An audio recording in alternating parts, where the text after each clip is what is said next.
My mom gave birth to me when she was 17. Yeah, I know how that sounds. From what I've heard, she used to sleep around so much in high school that she doesn't even know who my father is. But she eventually found out, and I can't believe this well-known former YouTuber is my father. As a woman in her teens, she was definitely not willing to raise a child. But my grandparents didn't allow her to get an abortion.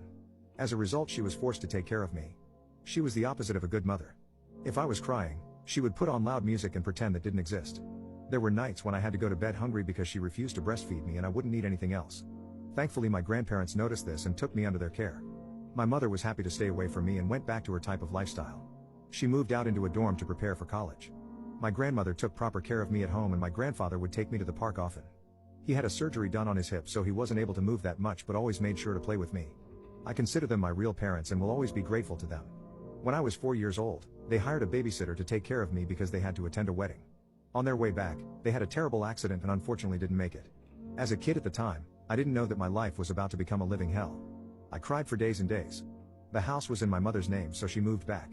It's like she was happy that her parents were gone, because she began having late night parties in the house literally a week later. She became the queen of her college because she had an empty house where everyone could hang out and do substances. At that time, I still wasn't over the passing of my real parents, so I would cry violently in my room.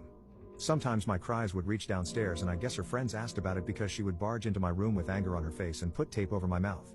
Then she would proudly say, "If you keep crying, I'll throw you out the window." So I would cover my mouth with my hands and cry with a muffled voice. I remember having to beg her for food because she would always be hungover. After a few months of this kept repeating, she became fed up with me and took me to another state. I was excited because I thought we were finally going to spend time as a family. Guess what she did? She left me on the front door of an orphanage and drove off. Little did she know that would be the start of her downfall. I thought I got left on the door of an orphanage, but it turns out some big African American man was taking care of me now. He gave me a cupcake and he was very nice. He introduced himself as EDP 445. He told me he was going to help me get revenge on my mom by starting a